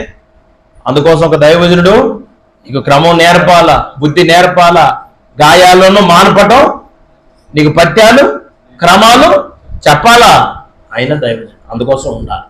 2 దైవజనుడు ఎందుకు ఉండాలా? నీ మీదకి ఉగ్రత రాకుండా కాపాడబడటానికి నీకు దైవజనుడు కావాలి. నేను కూడా నిలబడతా, నేను కూడా ఎదుగుతా. తోటమాల ఉన్నాడు అనుకో, ఏం చేస్తాడు? ఇది చూడండి, ఒక్కొక్కసారి గాలి వచ్చింది, గాలులు వచ్చినప్పుడు కొన్ని చెట్లు ఏమవుతాయి? గాలికి వంగిపోదు. వంగిపోయిన చెట్టుని మళ్ళీ ఒక కర్రను నిలబెట్టి పాతి ఆ కర్రకి మళ్ళీ చెట్టుని తాడుకు పెట్టి కట్టేసి నిలబెడతాడు. ఆ కర్రే నీ దుడ్డు కర్రయు నీ దండము నన్ను ఆరాధించి. ఆ దుడ్డు కర్రే దేవుడి వాక్యం. నువ్వు బలహీనమైపోయి వంగిపోయిన సందర్భంలో వాక్యాన్ని మళ్ళీ నీకు కొలమానంగా చేసి నిన్ను నిలబెట్టేవాడు దైవజనుడు. ఆ తోట మళ్ళీ వద్దా? నీకు లోతుగా నువ్వు ఎదగకుండా చేస్తున్న లోపటున్న రాళ్ళను ఏరేసే తోట మళ్ళీ నీకు వద్దా? నీ ఎదుగుదలకు ఆటంకంగా ఉన్న బండరాలను ఏరేసే సేవకుడు నీకు వద్దా? లోపటున్న రాళ్ళను తీసి పారేస్తే కదా నువ్వు పైకి ఎదిగేది. ఎట్టున్నా పర్వాలేదు అనుకుంటే ఎదుగుతావు. ఎంతవరకు ఉంటావు అంతవరకే ఉంటావు. నీళ్ళు ఎదుగు బతుకేమి ఉండదు. ఎన్నాళ్ళైనా నీ భక్తి నీ బతుకు అంతే ఉంటుంది. అది కాదనుకుంటే నిన్ను నా దేవుడు అంచెలంచెలుగా ఆశీర్వదించడం ప్రారంభిస్తున్నాయి. అలా చెప్పండి అందరూ. ఎందుకు ఉండాలా? తోటమాలు ఎందుకు ఉండాలమ్మా? తోటమాలు ఎందుకు ఉండాలా? నీ మీదకి ఉగ్రతను రానివ్వకుండా తోటమాలు ఉండాలా. నీకు పాదులు తీయటానికి ఉండాలా, నీకు ఎరువులు వేయటానికి ఉండాలా, నీకు నీళ్లు పెట్టడానికి ఉండాలా, నిన్ను నిలబెట్టడానికి ఉండాలా, దైవజనుడు ఉండాలా, తోటమాలు ఉండాలా. ఒక్కొక్కసారి అనవసరంగా కొన్ని కొమ్మలు పైకి ఎటు పడితే అటు పోతా ఉంటాయి. అప్పుడు ఏం చేస్తారు తోటమాలు వాటిని? మీరేమంటారు చెప్పనా? ఏం దగ్గర ఎదగాలంటావు, ఎదిగితేనేమో మమ్మల్ని కత్తిరిస్తున్నావు. ఈ మధ్య పాట నేర్చుకో ఇప్పుడు పాట నేర్చుకున్న దగ్గర నుంచి పాట వద్దు అంటున్నావు. ఏంది ఎదిగితే నీకు కుళ్ళు కదా అయ్యగారు, నీకు కేజీ కుళ్ళు ఉంది అయ్యగారు అనండి. నిన్ను ఎప్పుడు కత్తిరేయాలో అప్పుడు కత్తిరేయాలా. నువ్వు ఎట్ట పడితే అట్ట అడ్డదిడ్డకి ఎదిగిన మనకు అందరికి అర్థమవుతావు. అందరూ అసహించుకుంటారు, నేను ఏందమ్మా అని అంటారు. నిన్ను అందరూ పట్టుకొని హేళనగా మాట్లాడితే నా గుండె గాయమైంది. ఆ మాట అయితే నేనే నా పిల్లల్ని, ఇప్పుడు పిల్లల మధ్యలో తిరుగుతున్నారు అనుకోండి, నువ్వే తల్లిగా కూర్చోబెట్టుకునే గొడవలేదు. వాడు నడుస్తూ ఉంటే కొంతమంది సరదా పడించండి, వాడు అక్కడ డ్యాన్స్ చేస్తాను కానీ ఇట్లా ఇట్లా నడుస్తున్నాడు అనుకో, వీళ్ళు పక్కన వాళ్ళకి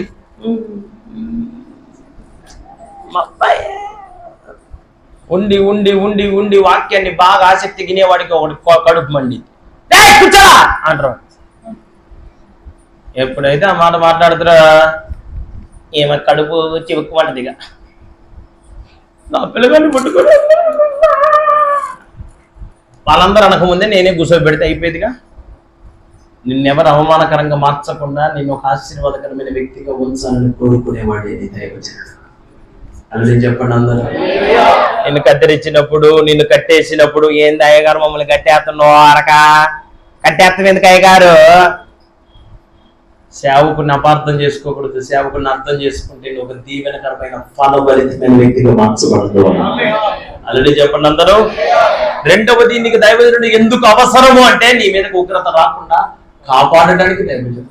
3 కొలసీలకు రాసిన పత్రిక 1వ అధ్యాయం 28వ వచనం చదువుదాం. 1:28. ప్రతి మనుషుని క్రీస్తులను సంపూర్ణునిగా చేసి ఆయన ఎదుట నిలవబెట్టవలెనని. హల్లెలూయా అనందరూ.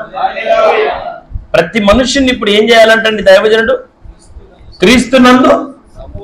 ఇప్పుడు నిన్ను సంపూర్ణునిగా చెయ్యటానికి దేవుడు దైవజనుడు ఏర్పాటు చేసుకున్నాడు. అంటే ఇంకొక కోసం మీరు మాట చెప్పనా, నిన్ను సంపూర్ణునిగా చేయటమే కాదంట, నిన్ను తీసుకొని రేపు ఆయన ఎదుట నిలబెట్టాలంట. ఎవరి ఎదుట? ముఖ్యమంత్రి ఎదుట కాదు, ప్రధానమంత్రి ఎదుట కాదు, రాష్ట్రపతి ఎదుట కాదు, ప్రపంచాన్ని సృష్టించిన సర్వాధికారి ఎదుట నిన్ను నిలవబెట్టేవాడే దైవజనుడు. అంటే ఒక మాట చెప్పాలంటే, రేపు నువ్వు ఆయన ముందుకు పోవాలంటే నీకు అయ్యగారు ఉండాలా. నీ భక్తి నువ్వు చేసుకొని పోయేది ఓపెన్ డిగ్రీ కాదు భక్తి అంటే, ఓపెన్ 10th రాసినంత తేలిక కాదు భక్తి అంటే. నీకు నీ దైవజనుడు కావాలా. నీ పక్షాన మొరపెట్టేవాడు, నీ పక్షాన అంగలార్చేవాడు, నిన్ను దిద్దేవాడు, నిన్ను గద్దించేవాడు, నిన్ను ఖండించేవాడు, నీకు బుద్ధి చెప్పేవాడు నీకు ఉండాలా. నిన్ను క్రీస్తులో సంపూర్ణంగా మార్చేవాడు ఉండాలా. ఆ సంపూర్ణత కోసం ప్రయాసపడేవాడు ఉండాలా. రేపు నిన్ను తీసుకొని పోయి లోకానికి పరిచయం చేసేవాడు కాదు, లోకం ముందు నిలబెట్టేవాడు పాస్టర్ గారు కాదు, లౌకికమైన లోకాన్ని పరిచయం చేసేవాడు పాస్టర్ గారు కాదు, దేవుని ఎదుట నిలబెట్టేవాడు. ఏమది మనం దేవుని ఎదుట నిలబడాలంటే నువ్వు ఇటు ఉండొచ్చా? నీకు చెప్పుకోవాలి ఆయన. అందుకోసం దైవజనుడు. ఎబ్రీలకు రాసిన పత్రిక 13వ అధ్యాయం 17వ వచనం. Hebrews chapter 13 verses 17. మీ పైన నాయకులుగా ఉన్నవారు మీ గురించి లెక్క చెప్పవలసిన వారై ఉండి మీ ఆత్మలను కాయిచున్నారు గనక వారు దుఃఖముతో కాక ఆనందముతో చేయనట్టు వారి మాట విని వారికి లోబడి ఉండండి. అనండి. నా వైపు చూడండి. ఎందుకు దైవజనుడు? మీ పైన నాయకులుగా ఉన్నవారు మీ గురించి ఏం చెప్పాలంట? మరి నేను ఒక మాట మిమ్మల్ని అడుగుతా, మీ గురించి ఆయన లెక్క చెప్పాలి కాబట్టి మీ అయ్యగారు ఇర్మియా గారు మీ గురించి లెక్క చెప్పాలా? లెక్క చెప్పాలి కాబట్టి మిమ్మల్ని లెక్క అడగాలా లేదా? ఎందుకు మొన్న పోయిన వారం రాలేదు? అడగాలా లేదా? నమ్మకంగా దశభాగం ఎందుకు అడగాల లేదా? ఇంత వాక్యం ఎందుకు పరిచర్య చేయట్లేదు? అడగాల లేదా? ఇంత వాక్యం ఎందుకు దేవునికి నమ్మకంగా బతకట్లేదు? అడగాల లేదా? ఇంత వాక్యం విన్న తర్వాత సమస్యలలో శోధనలో విశ్వాసం కలిగి ఎందుకు నిలబడట్లేదు అని అడగాల లేదా? నన్ను అడిగితే నువ్వేమంటున్నావు? ఎందుకయ్య గారు పోయిన వారం సంగతి ఇప్పుడు వచ్చినాం కాదు చాలే అనండి. పాత ఎన్ని తవ్వద్దయ్య గారు, పాత గతించిన ఇదిగో సమస్తము అబ్బా అంతేనా? నిన్నేం అడగద్దేగా, నువ్వు వచ్చే నిన్ను కూర్చోబెట్టుకోనిగా లాలిచ్చి లాలన పాలన నిన్ను చేయాలా. వచ్చిన నిన్ను దయప్రాప్తురాలు నీకు శుభవీరుడు అన్నితో ఉంటాడు హల్లెలూయా అని చెప్పి అన్నాడు మంచి పాత్ర. అంతేగా నీ దృష్టిలో మీ పైన నాయకులుగా ఉన్నవాడు రేపు మీ గురించి ఏం చెప్పాలమ్మా? లెక్క చెప్పాలి. కాబట్టి నేను లెక్క అడగాల. ఏం తిట్టుంటున్నావు? ప్రార్థన ఎందుకు చేయట్లేదు? విశ్వాసం ఎందుకు ఎదగట్లేదు? వాక్యం ఎందుకు అట్ట వెళ్ళిపోతున్నావు? ప్రార్థన అయిపోగానే ఎందుకంటే తుర్రు జారుకుంటున్నావు? ఓయ్ నిలబడు, దేవుని కోసం బతుకో, శ్రమల్లో విశ్వాసంలో సనగిలిపోం అని చెప్పాలా లేదా? ఇదే కాదంట, రేపు నిన్ను తీసుకుని పోయి ఆగిన ఎదుట నిలబెట్టారు. ఇప్పుడు ఈ పనులన్నీ చేయాలంటే మీ పైన నాయకులుగా ఉన్నవారు మీ గురించి లెక్క చెప్పవలసిన వారే మీ ఆత్మలను కాస్తున్నారు. కాబట్టి రాత్రి మగల్లో ఒక కావలి వాళ్ళలాగా వారు ఈ పని ఎట్ట చెయ్యాలంట, ఎట్ట చేయకూడదంట, దుఃఖముతో చేయొద్దంట, ఎట్ట చేయాలంట, ఆనందముతో చేయనట్టు. ఆనందంతో చేయడానికి ఏం చేయాలా? వాళ్ళకి మంచి మంచి వస్త్రాలు తీసుకురండి, వాళ్ళకి మంచి మాంసం వండుకొని తీసుకురండి, తొడమాంసం కోసుకురండి. అది అయ్యానా? వాళ్ళు సంతోషంగా ఉండడానికి ఏం చేయమన్నాడు? వాళ్ళు ఏం చెబుతున్నారు? ఎత్తుకొని తిరగండి, మమ్మల్ని ఊరేగియండి, తెల్లదేవరపల్లి మొత్తం మారుమోగిపోవాలి మన పేరు ఈ చెప్పిండ. దేవుని కోసం బతకండి, యోగ్యంగా ప్రవర్తించండి, పరిశుద్ధంగా ప్రవర్తించండి, ఈయన చెబుతుంది మీకు. ఆ మాటకు లోపడగలిగిన మనసును దేవుడు తప్పక మనందరికీ అనుగ్రహించును. నాకు ఇంకా ట్రైన్ పోయినట్టే, సూత్రం అని ఉన్నారు, పర్వాలేదు, సరే తిప్పలు పడిపోతా. మీకు ఒక మాట చెప్పిన మాట ముగిస్తాను. బైబిల్లో ఇద్దరు ఉన్నారు. ఒక ఆయన పేరేమో ధనవంతుడు, ఒక ఆయన ధనవంతుడు, ఇంకొకటి దరిద్రుడైన లాజరు. ఇద్దరు చనిపోయారు. చనిపోగానే ఒక ఆయన ఏమో పరలోకానికి వెళ్ళాడు, ఇంకొక ఆయన పాతాళానికి. పరలోకములో అబ్రహాము రొమ్మునేమో ఆనుకున్నాడేమో లాజరు, పాతాళంలో పడ్డాడేమో ధనవంతుడు. ధనవంతుడు అక్కడ ఉండి కాలిపోతాయా, నాకు 5 సహోదరులు ఉన్నారు, వాళ్ళు కూడా ఈ ఘోరమైన స్థలానికి రాకుండా ఉన్నారు, ఇక్కడ నుంచి ఒకరిని పంపితే వాళ్ళు కూడా ఈ స్థలానికి రాకుండా ఉంటారు అని అన్నప్పుడు అబ్రహాం ఏమంటాడు? అక్కడ వారికి ప్రకటించుటకు మోషేయు ప్రవక్తలను ఉన్నాను, వారు చెప్పిన మాట వినవలెను కదా. దైవజనుడు ఎందుకు చెప్పండి? ఒక్క మాట చెప్పండి మీకు అర్థం కావడానికి. నువ్వు నరకము నుండి తప్పించబడాలి అంటే దేవుడు నీకు నియమించిన దైవజనుడి మాట నువ్వు వినాలి. ఏం దైవ నువ్వు చెప్పిన మాట వింటాను దేవుడువా, నువ్వు చెప్పిందేనా అలా యాడుంది బైబిల్లో? చదువుకో, మరి చదువు, నువ్వే చదువు. మనుషుల మాట మీరు మీ పిల్లలతో అంటారు, అరే నువ్వు నా మాట వినట్టేదిరా, నువ్వు బాగుపడ. నువ్వు నీ పిల్లలు నీ మాట వినకపోతేనే బాగుపడకపోతే నువ్వు దేవుని మాట వినకపోతే బాగుపడతావా? దైవజనులు ఉండాలా లేదా? మాట్లాడరు, ఉండాలా? ఎందుకు ఉండాలా? ఏం చేసినా మీ ఆటలు సాగడానికి ఉండాలా? దేనికోసం? మొదటిది చెప్పండి. ఎందుకు దైవజనుడు? ఎందుకు? మొదటిది సేవకుడు ఎందుకు ఉండాలా? ఎందుకు ఉండాలండి సేవకుడు? అయ్యా నేను మీకు ఇన్ని విషయాలు చెప్తే ఏందమ్మా, నిన్ను ఐగుప్తు నుంచి కానానికి తీసుకొని పోవాలంటే దైవజనుడు కావాలా? ఐగుప్తు అంటే లోకం, కానాన్ అంటే దేవుని రాజ్యం. దైవజనుడు కావాలి. రెండవది దైవజనుడు ఎందుకు?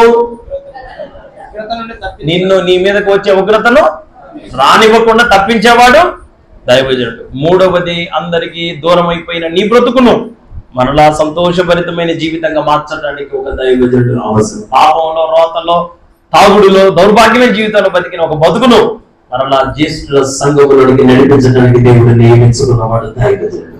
హల్లెలూయా, హల్లెలూయా. తర్వాత నిన్ను దేవునిలో సంపూర్ణతలోకి నడిపించేవాడు దైవజనుడు. సంపూర్ణిగా చేసి ఆయన ఎదుట నిలవబెట్టేవాడు దైవజనుడు. నీ గాయములన్నిటినీ మాన్పేవాడు దైవజనుడు. తర్వాత నీ జీవిత కాలంలో నిన్ను నరకము నుండి తప్పించి ఆయన రాజ్యంలో నడిపించేవాడే. మందిర వార్షికోత్సవ దినాన దేవుడు మీకు ఇచ్చిన దైవజనుడి మాటకు లోబడి దైవజనుడికి నడిపింపుగా అప్పగించుకొని దేవుని చిత్తంలో నిలబడి దేవుని కొరకు బ్రతికే కృపను దేవుడు మనందరికీ అనుగ్రహించి నడిపించును గాక. మోకరించండి, కళ్ళు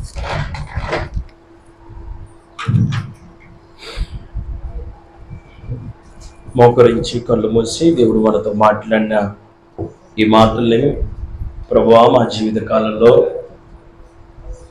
ఒక దైవజనుడు మాకు ఉండాలని ఇప్పుడు మాతో మాట్లాడావు. దైవజనుడితో మాకు పని లేదని వాళ్ళు అంటున్నారు. మేము అట్లా బ్రతకకుండా దైవజనుడితో కలిసి బ్రతకడానికి మీరే మా కృప దయచేయండి ప్రభు అని చెప్పి అందరి నోళ్ళు తెరిచి ఒక్క చిన్న మాట ప్రార్థన చేయండి. మనం ముగించుకుందాం. అందరి నోళ్ళు తెరవండి, బిగ్గరగా ప్రార్థన చేయండి.